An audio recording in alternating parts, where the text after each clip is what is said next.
Sometimes the mountain doesn't kill you right away. Sometimes it waits until you're tired enough to let go. The wind screamed across the Rockies hard enough to shake the ice beneath my boots as I forced myself higher along the narrow ridge. Visibility had dropped to maybe 15 feet. Snow hammered against my jacket in violent waves, each gust stealing another piece of my body heat. My gloves were soaked through. My left knee ached with every step. And somewhere beneath the roar of the storm, I could hear my own breathing getting weaker. Slower. I checked the altimeter clipped to my backpack strap. 11,400 feet. Too high for mistakes. Too far from the trailhead to turn back now. I should have listened to the ranger at the station 3 hours earlier. Storms moving in fast. He'd warned me while handing over the weather report. Nobody's climbing today. But I hadn't come to Colorado to be smart. I came because silence feels different on a mountain. Cleaner. Up here, there are no hospital bills sitting unopened on kitchen counters. No empty apartment waiting for you at night. No memories sneaking up in grocery stores because a stranger laughed the same way your wife used to. Up here, the world narrows down to one thing. Survive the next step. I tightened my grip on the climbing rope and kept moving. Snow crunched beneath my boots. My headlamp flickered once. Then again. Perfect, I muttered into the storm. The truth was, I shouldn't have been out here alone. Search and rescue teams always said solo climbers were asking for trouble. Maybe they were right. But after Claire died 2 years ago, alone started feeling normal. Easier, even. No conversations. No sympathy. No people looking at me like they were waiting for me to break apart in public. A sharp crack snapped through the ridge beneath me. I froze instantly. The sound echoed under my boots like a rifle shot. My pulse slammed against my ribs. No, no, no. Another crack. Louder this time. The ice shelf under my right foot shifted half an inch. Instinct took over. I lunged forward toward the anchored rope line just as the ridge collapsed behind me in a violent explosion of snow and ice. Suddenly I was falling. The world flipped sideways. My shoulder slammed against rock. The safety rope jerked tight around my harness hard enough to steal the air from my lungs. Then silence. Not real silence. Storm silence. The kind where your ears ring while the wind howls around you like something alive. I looked down. My stomach dropped instantly. Beneath my dangling boots was nothing except open air and a 2,000-foot drop into a white frozen void. My rope had caught on a steel anchor wedged into the cliffside above me, but the metal bolt groaned under my weight with every swing. Snow blew sideways into my face. My fingers shook as I clawed toward the icy ledge overhead. One hand slipped. My heart nearly stopped.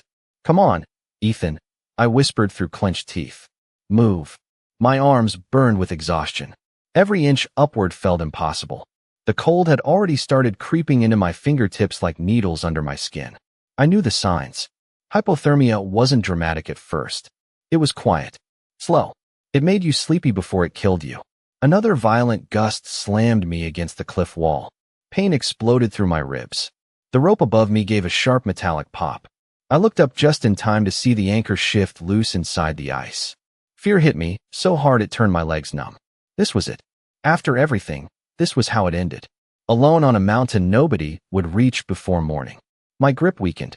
Snow filled my eyes. And then I heard it. Wings. Massive wings cutting through the storm overhead. At first I thought I was hallucinating from the cold. But then the sound came again. Closer this time. I lifted my head slowly through the blowing snow and saw the shape circling above me. A bald eagle. Huge. Its wings stretched wide against the blizzard as it screamed into the wind loud enough to cut through the storm itself. The bird dipped lower suddenly, circling directly in front of me, watching me. Then it let out another sharp cry and turned toward the cliffside to my left, like it wanted me to look there. My chest tightened, because for one impossible second, it felt like the eagle was trying to save my life. The eagle circled once more through the blizzard, close enough now that I could see snow collecting along the dark edges of its wings. Bald eagles were not supposed to fly this high during a storm like this. Every survival instinct in nature should have sent it somewhere lower, somewhere safer. But it stayed, watching me. Another sharp metallic groan echoed above my head. I looked up just as the climbing anchor shifted deeper out of the ice. Tiny fractures spread outward around the bolt like spiderwebs across glass. My stomach tightened instantly. I had maybe seconds before the entire thing ripped free. The wind slammed against the cliff hard enough to spin me sideways. My shoulder scraped rough granite beneath the ice crust. Pain shot down my arm. I clenched my jaw to keep myself focused. Panic would kill me faster than the cold. Think, I whispered to myself. Just think. The eagle cried out again. Loud. Urgent. It swooped lower across the cliffside to my left, disappearing briefly through the blowing snow before reappearing near a darker section of rock, maybe 20 feet away. At first I saw nothing. Then lightning flashed somewhere deep inside the storm clouds overhead, illuminating the mountain for half a second. And suddenly I spotted it. A narrow break in the cliff face. Not a ledge exactly. More like a shallow crack wide enough for a man to wedge himself inside if he could reach it. My pulse jumped. Shelter. It was my only chance. But the gap sat too far away. I looked down into the endless white void beneath my boots. My harness swayed gently in the wind. The rope creaked again. You have got to be kidding me, I muttered, breathing hard. The eagle landed suddenly on a rocky outcrop near the opening. Snow whipped around its massive body, but it stood perfectly still, staring directly at me. Waiting. Something about that moment felt wrong in a way I still cannot explain. Not scary. Not natural either. Just impossible. My fingers were losing sensation fast. I forced myself to move before fear could freeze me in place. One hand over the other. Slow. Careful. I reached higher along the rope line, boots scraping uselessly against ice. My entire body trembled from exhaustion. I had not slept much in 3 days before this climb. Too many nights staring at the ceiling of my apartment. Too many memories refusing to stay buried. Claire used to hate when I climbed alone. One day the mountain is going to decide it wants to keep you. She told me once while we packed gear together in our garage back in Seattle. I remembered laughing at the time. I remembered the way she rolled her eyes and tossed a pair of gloves at my chest. God, I missed her voice. The thought hit so hard my grip slipped again. My body dropped several inches before the rope caught tight. Pain exploded through my waist harness. I cried out through clenched teeth. Above me, the anchor ripped another inch free with a violent crunch. Snow rained down over my face. No more time. Either I moved now or I died hanging here. The eagle screamed again. I stared toward the crack in the cliff wall through the blowing snow. 20 feet. Maybe less. But with the rope failing, there was no safe way across. Only one terrible option. Swing. My breathing turned shallow as I measured the distance. One chance. Missed the opening, and I would disappear into the canyon below. The storm roared around me while I tightened both frozen hands around the rope. Okay, I whispered to the mountain itself. One last try. I kicked hard off the cliffside. Instantly my body swung sideways through open air. The world tilted violently beneath me. Ice and wind blurred together. I slammed against the rock wall shoulder first, nearly blacking out from the impact. The rope twisted above me with a horrible snapping sound. Then the anchor finally gave way. Metal tore free from the mountain. Suddenly there was nothing holding me anymore except gravity. For one endless second, I fell through white emptiness while the storm swallowed every sound around me. Then my body crashed hard against something solid. A hidden ledge buried beneath snow. The force knocked the air from my lungs as I slid across rough stone toward the edge. My hand shot out blindly and caught a jagged piece of rock inches before the drop. I hung there gasping, chest heaving, snow blasting across my face while pain thundered through my ribs. Above me, the eagle landed silently near the mouth of the narrow cliff opening, watching me again, waiting. My chest burned every time I breathed as I dragged myself farther onto the narrow ledge, fingers clawing across ice-covered stone while the storm howled behind me. The drop was still only inches away on my right side. One wrong movement, and I would disappear into the canyon below without a trace. Snow whipped across my face hard enough to sting. My left arm barely worked after the fall. I could already feel swelling building beneath my jacket near my ribs. Broken maybe. Cracked for sure. The cliff opening ahead looked even smaller up close. Barely wide enough to crawl into. The eagle stood beside it completely motionless, dark eyes fixed on me through the blowing snow. Most wild animals flee from humans, especially predators. But this one did not move an inch. You are real, right? I whispered hoarsely. The bird tilted its head slightly like it understood me. Exhaustion was beginning to play tricks on my brain. I knew that. Hypothermia, messes with your thoughts before it shuts down your body. First confusion, then fatigue, then sleep. Quiet, deadly sleep. I forced myself forward anyway, boots slipping across frozen rock until I finally reached the narrow crack in the cliff face. The opening curved inward deeper than I expected. A natural pocket carved into the mountain itself. Not comfortable, not safe, but enough to block some of the wind. Enough to survive the night, if luck stayed with me. I collapsed against the stone wall the second I crawled inside. Every muscle in my body trembled violently from cold and adrenaline. My headlamp flickered weakly, throwing unstable shadows across the rock around me before dimming almost completely. Great timing, I muttered. Outside, the eagle hopped onto a higher rock near the entrance and folded its wings against the storm. Still there, still watching. I pulled off one glove with shaking fingers and checked my wrist compass light. 6:23 p.m. sunset had already vanished behind thick storm clouds. Nobody would be searching for me until morning at the earliest. Maybe later if the weather stayed this bad. I reached for the emergency radio clipped to my backpack strap. The screen blinked once before dying completely in my hand. Dead battery. A hollow laugh escaped my throat before I could stop it. Of course.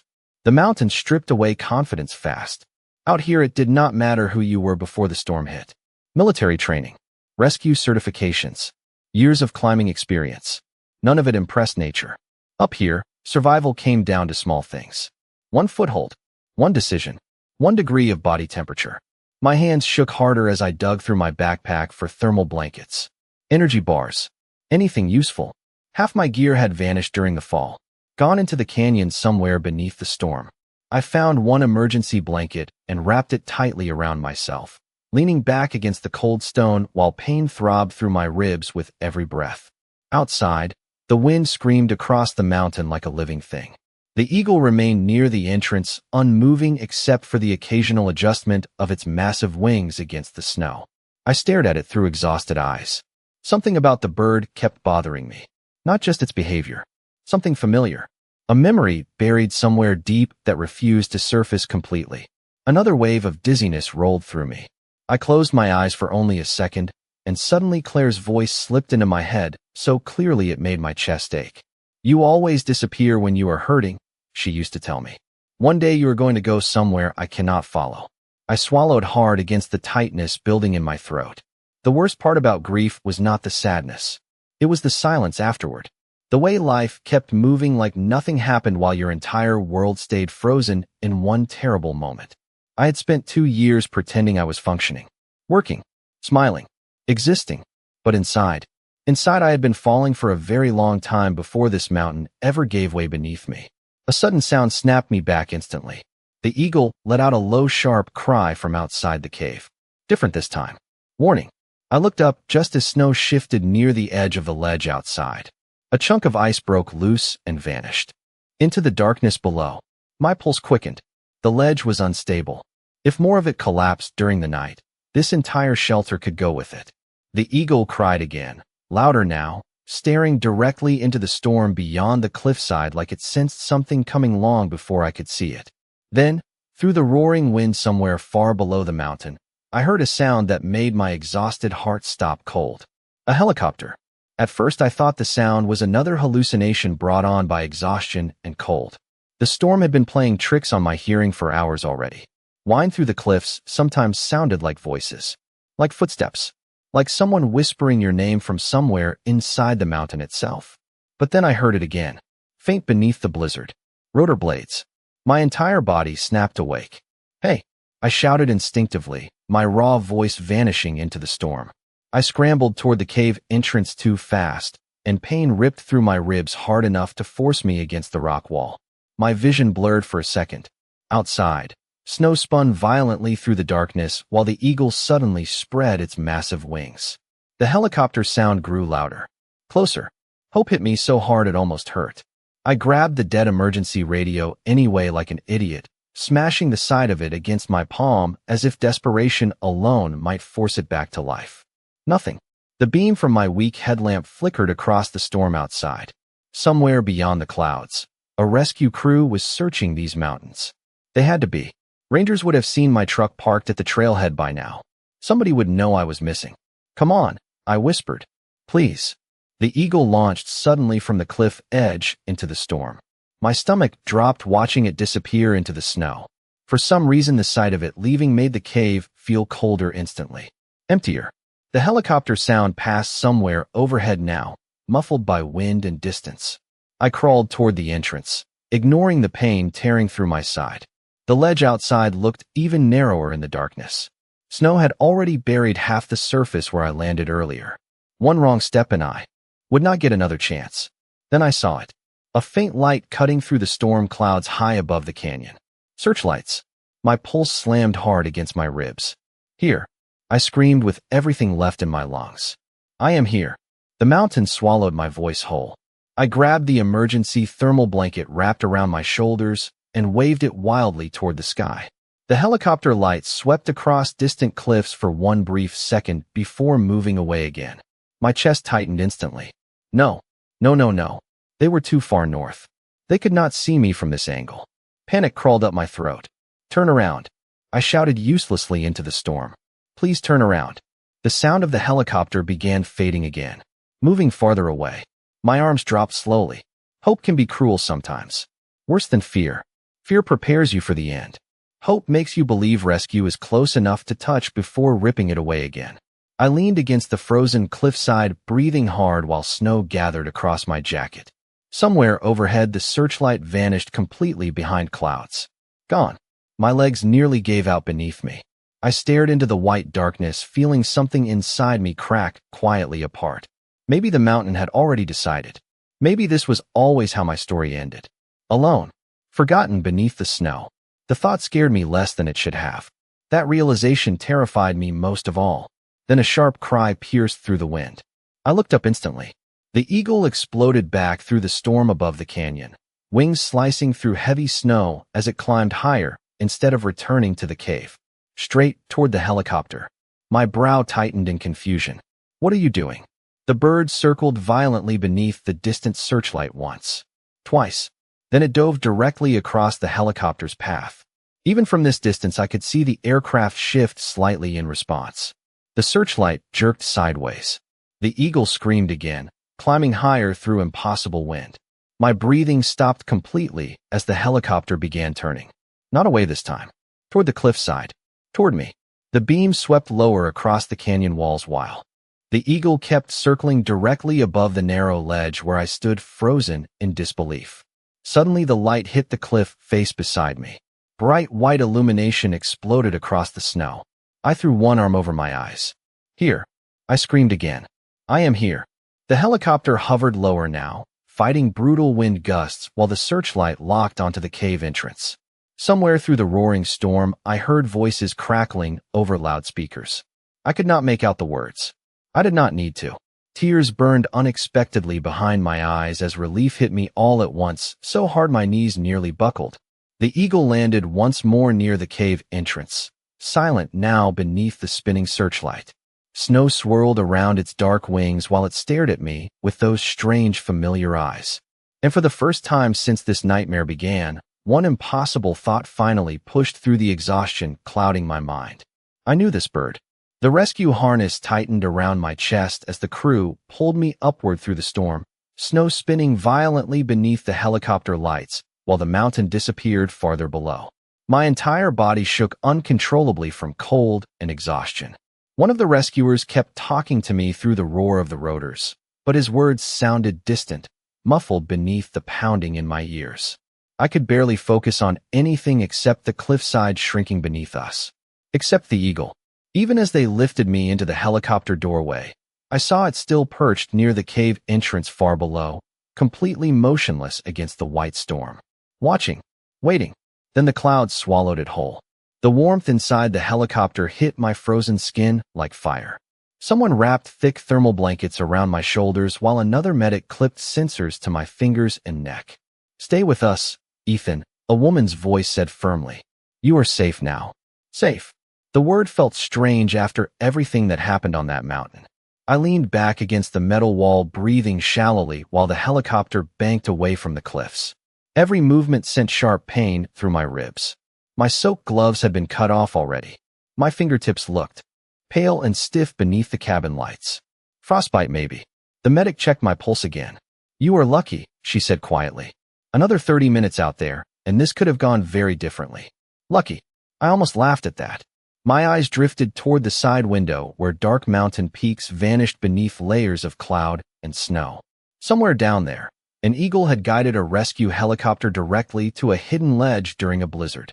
Nothing about tonight felt lucky. It felt impossible. The older rescue pilot glanced back at me from the cockpit. You said something before we pulled you in, he shouted over the noise. About a bird? I swallowed carefully. My throat felt raw from cold air. The eagle, I said weakly. It led you to me. The pilot exchanged a quick look with the medic beside me. Not mocking. Not skeptical either. Just uncertain. Actually, he said after a second, we almost missed your location completely. Visibility was terrible. Then something hit the edge of our spotlight path. He frowned slightly. Big bird maybe. Bald eagle from the shape of it. My pulse slowed strangely at those words. So I had not imagined it. The medic adjusted the blanket tighter around my shoulders. You should rest. But rest was impossible now, because memories had started moving again inside my head. Old ones. Buried ones. I stared down at my trembling hands while fragments from 12 years earlier surfaced slowly through the exhaustion. Summer in Montana. Smoke thick enough to block the sun. A wildfire tearing through miles of forest, while our volunteer rescue crew evacuated campsites near the mountains. I had been younger then. 22. Reckless enough to believe I could save everything. I remembered hearing faint cries near a burned pine tree after the main fire line passed through. Animal sounds. Weak. Desperate. I found the nest half destroyed high above the ground. Most of it already collapsed from heat damage. And inside it, one terrified eaglet covered in ash and trembling from smoke. Tiny. Barely alive. The memory hit me so vividly my chest tightened. I remembered climbing that unstable tree while firefighters yelled at me to get back. I remembered wrapping the little bird inside my jacket while embers fell through the air around us like glowing snow. Claire had laughed when she saw me later sitting in the truck feeding bits of water to an angry baby eagle with a cracked beak. You look ridiculous, she told me while taking pictures on her old phone. God, I had forgotten those pictures existed. The eaglet had one unusual marking beneath its right wing. A streak of white feathers, shaped almost like a lightning bolt. Rare according to the wildlife center that took her in afterward. I closed my eyes slowly inside the helicopter as realization crept across my exhausted mind piece by piece. Outside, the storm continued swallowing the mountains below. But all I could see now were those eyes staring at me from the cave entrance. Watching me the same way that tiny eaglet once stared from inside my jacket 12 years ago. My breathing caught softly in my throat. Aurora, I whispered before I could stop myself. The medic leaned closer. What did you say? I stared back out the helicopter window toward the endless snowstorm below and felt goosebumps rise across my arms despite the blankets wrapped around me.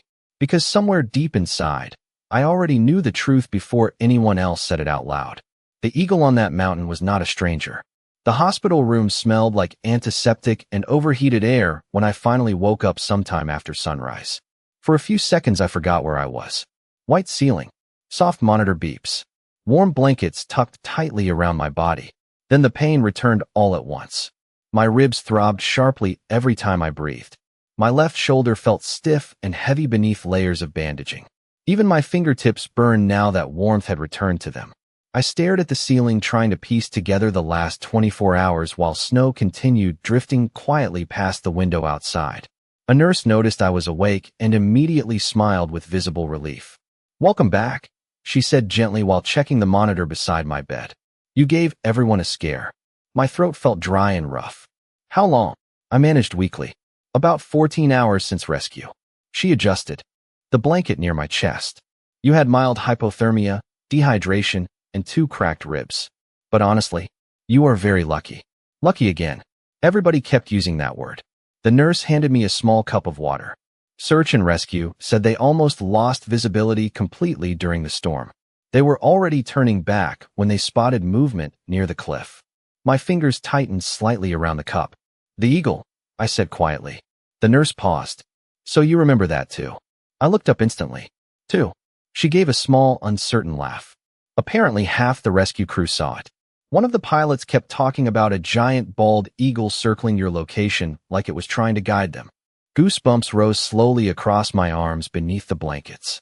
The nurse continued checking my chart while speaking casually, unaware of the storm building inside my head. Wildlife officials are actually pretty confused. Eagles usually avoid helicopters completely. I barely heard the rest of her sentence, because memories kept resurfacing clearer now. Claire standing beside that wildfire rescue truck 12 years earlier, smiling, while the baby eagle snapped angrily at my glove. The wildlife rehabilitator laughing when I insisted on naming her Aurora before turning her over for treatment. You cannot get attached, Claire warned me afterward while we drove home beneath orange skies thick with smoke. Too late, I told her. She kissed my cheek and laughed softly. God, I had not remembered that sound in months. Maybe years. Grief does strange things to memory. It steals random pieces while leaving others painfully sharp. The nurse left the room after a while, promising to bring coffee once the doctor approved it. Silence settled over the hospital again. Quiet. Still. I turned my head slowly toward the window. Snow covered the mountains in the distance beneath pale morning sunlight.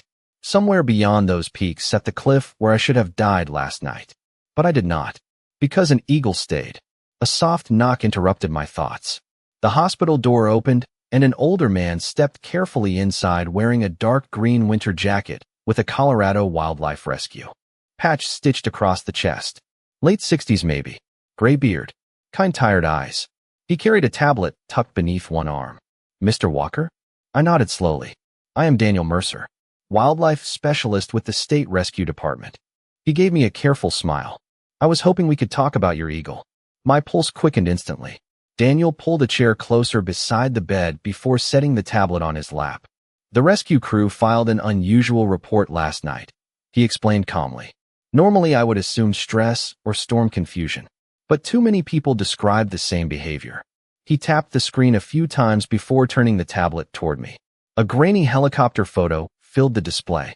Snow blurred most of the image. But there, frozen mid-flight beneath the rescue spotlight, was the eagle. Massive wings spread wide against the storm. My chest tightened immediately. That is her, I whispered. Daniel studied my face carefully. You know this bird? I swallowed hard. I think I saved her once. The older man leaned back slightly, clearly intrigued now. Interesting thing is, he said quietly, that eagle is already known to our department. He enlarged the image slowly with 2 fingers. My breath caught instantly.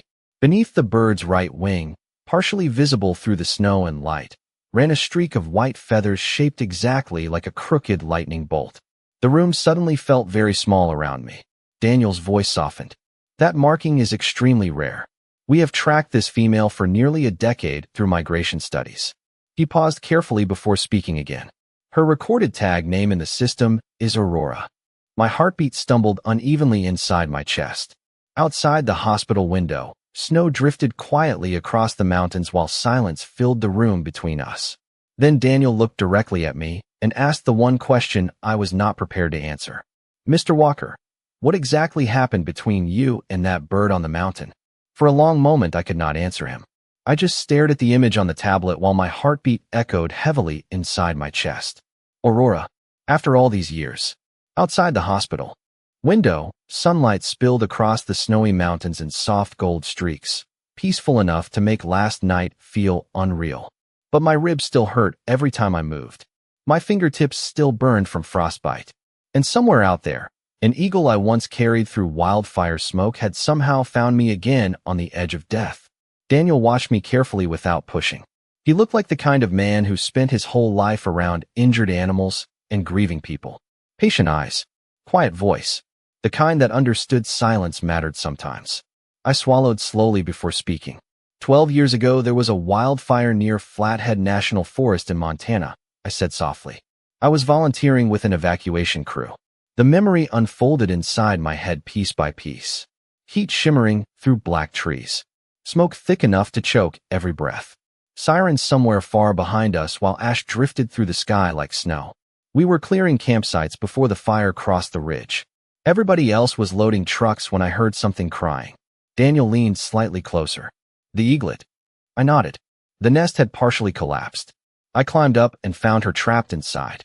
Even now I could still remember how tiny she felt tucked inside my jacket afterward.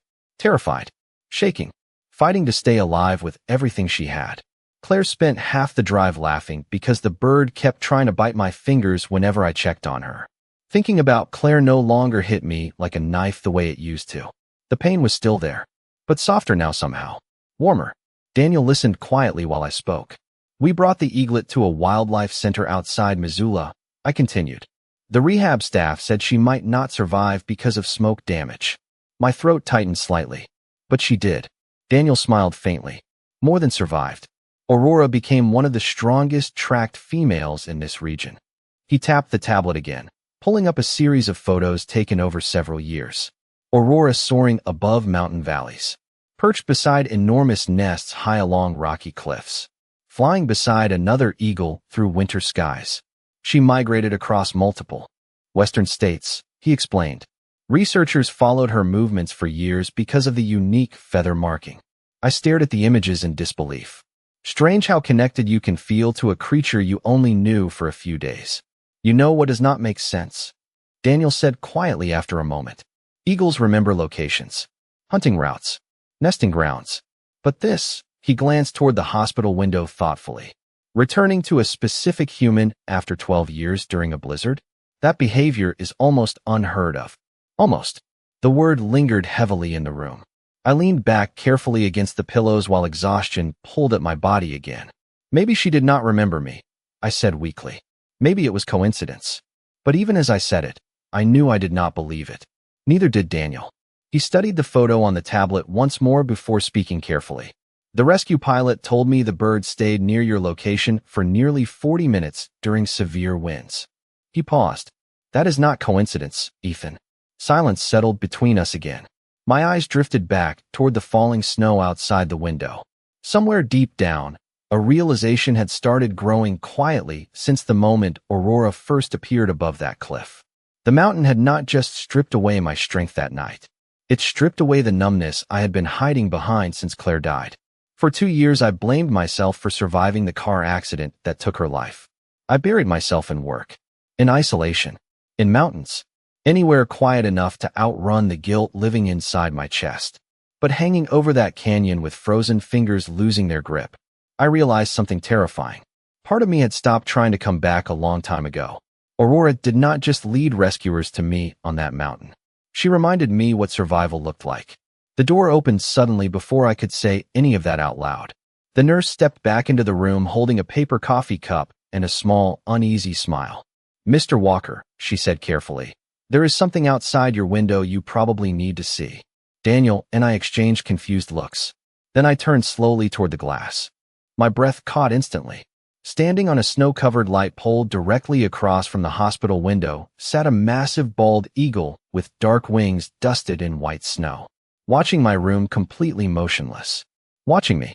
For a second nobody in the room spoke. Not me. Not Daniel. Not even the nurse, standing frozen beside the door, holding my coffee. Snow drifted slowly outside the hospital window while the eagle remained perfectly still atop the light pole across the parking lot. 30 feet away at most. Close enough now that I could clearly see the streak of white feathers beneath her wing moving softly in the wind. My chest tightened so suddenly it almost hurt worse than the cracked ribs. That is impossible, Daniel whispered under his breath. Aurora tilted her head slightly toward the glass like she recognized the movement inside the room. Like she recognized me. Every rational part of my brain tried to fight what I was seeing. Eagles do not follow helicopters across mountains to hospitals. They do not wait outside windows. They do not remember people after 12 years. But grief teaches you something strange about the world. Sometimes the most impossible moments are the ones that save you. I pushed myself upright too quickly, and pain shot sharply through my side. The nurse rushed forward immediately. Easy, she warned gently. You should not be standing yet. But I barely heard her. My eyes stayed locked on Aurora outside the glass. Daniel stepped closer beside me slowly, studying the bird with open disbelief now. She tracked the helicopter, he murmured. That is the only explanation. Outside, Aurora spread her massive wings once against the falling snow before settling again. Calm, patient, waiting. My throat tightened unexpectedly. Claire used to say animals can sense broken people. I whispered quietly. Daniel glanced toward me. What do you mean? I stared at the eagle through the hospital glass, while old memories surfaced softer this time. Warmer. Claire sitting beside campfires during our hiking trips. Claire feeding stray dogs outside coffee shops, because she could never walk past anything hurting. Claire laughing at me while I carried an angry eaglet wrapped inside my jacket through wildfire smoke. She always thought kindness mattered more than people realized, I said softly. Even the small kind. Silence filled the room again. Snow continued falling steadily beyond the window while hospital monitors beeped quietly behind me. And somewhere deep inside my chest, something I thought died with Claire began shifting slowly back to life. Not happiness exactly. Not yet. But something close to it. The nurse finally handed me the untouched coffee cup, still warming her hands. You should drink before it gets cold, she said gently. I accepted it carefully, fingers still trembling slightly from exhaustion. Outside, Aurora watched the movement through the glass without fear. Has she moved at all? I asked quietly. The nurse shook her head slowly. Not for almost 20 minutes. Daniel exhaled softly through his nose. I have spent 40 years studying wildlife behavior, he admitted, and I have never seen anything remotely like this. My eyes drifted downward briefly toward the parking lot beneath the light pole. People moved through the snow carrying coffee cups and umbrellas without noticing the massive eagle perched above them. The world kept moving normally, while mine felt completely rearranged in the span of one storm. Then Aurora suddenly spread her wings wide. Every hair on my arms rose instantly. The eagle launched from the pole in one smooth, powerful motion and flew directly toward the hospital building. The nurse gasped softly beside me. My pulse jumped hard against my ribs as Aurora soared closer through falling snow before slowing near the window itself. For one impossible moment, she hovered directly outside the glass, wings beating steadily against the winter wind while those sharp golden eyes locked onto mine from only a few feet away. Recognition hit me like lightning. Not imagined. Not wished for. Real. I knew those eyes. Aurora let out one soft cry that barely carried through the glass between us. Then she turned sharply and disappeared upward into the white sky beyond the hospital roof. Gone. Just like that. The room stayed silent long after she vanished. I stood motionless beside the window with untouched coffee cooling slowly in my hands while snow continued drifting over the mountains in the distance. Finally, Daniel spoke quietly beside me. Most people spend their entire lives hoping for proof that kindness matters, he said softly. I think you just got yours. I swallowed hard against the emotion rising unexpectedly in my chest. Because standing there watching the empty winter sky where Aurora disappeared, I realized something the mountain had finally forced me to understand. Surviving is not the same thing as living. And maybe, just maybe, the reason I was still here had nothing to do with luck at all. 3 months later, the mountains looked completely different beneath spring sunlight. Snow still covered the highest peaks of the Rockies, but lower along the trails, patches of green had finally returned between the rocks and pine trees. The wind carried the scent of thawing earth instead of ice. Life coming back after a hard winter. Funny how nature knows how to heal without anyone teaching it. I stood near the overlook with one hand resting against the wooden railing, breathing slowly through the lingering ache in my ribs. The doctor said full recovery could take another few months. But compared to where I was before that storm, I already felt like a different man. Below the ridge, sunlight spilled across the valley in gold waves while distant rivers cut silver lines through the trees. Tourists moved along the lower hiking trails laughing and taking pictures, completely unaware how close I came to dying somewhere above them only one season earlier. I tightened my jacket slightly against the cool mountain wind and glanced toward the sky out of habit now. Ever since the rescue, part of me always looked upward first. Daniel still called every few weeks with new wildlife updates about Aurora. Apparently, she had returned to her nesting grounds farther north after the storm. Healthy. Strong. Still impossible according to half the research department. News stories about the rescue spread online for a while after the helicopter crew shared their report. Most people treated it like a miracle story. Others called it coincidence. A few said grief and hypothermia probably distorted my memory. I stopped trying to convince anyone. Some experiences are too personal to explain properly. If somebody needed proof beyond what happened on that mountain, No words from me would ever be enough anyway. What mattered was simpler than that. Before the storm, I had spent 2 years slowly disappearing from my own life. Work, isolation, silence. Every day felt smaller than the one before it. But something changed the moment I saw Aurora outside that hospital window. Not because an eagle remembered me. Because for the first time since Claire died, I stopped believing the world had become empty. I reached into my jacket pocket and pulled out the old photograph I carried almost everywhere now. The corners were bent from use. Claire stood beside me smiling into the camera while 22-year-old me held an angry little eaglet wrapped inside a blanket. Smoke filled the sky behind us. We both looked exhausted. Happy too. I traced my thumb gently across Claire's face in the picture. You were right. I whispered softly into the mountain wind. Kindness matters. The breeze shifted suddenly overhead. A familiar cry echoed somewhere above the ridge. My heartbeat slowed instantly. I looked up toward the open sky just as a massive shadow crossed the rocks beside me. Aurora soared overhead in one smooth, powerful arc, sunlight flashing across her wings against the bright blue sky. Even after everything, the sight still stole my breath. She circled once high above the overlook while hikers below pointed upward in excitement. Nobody else understood what they were seeing. To them, she was just a bald eagle gliding across the Rockies.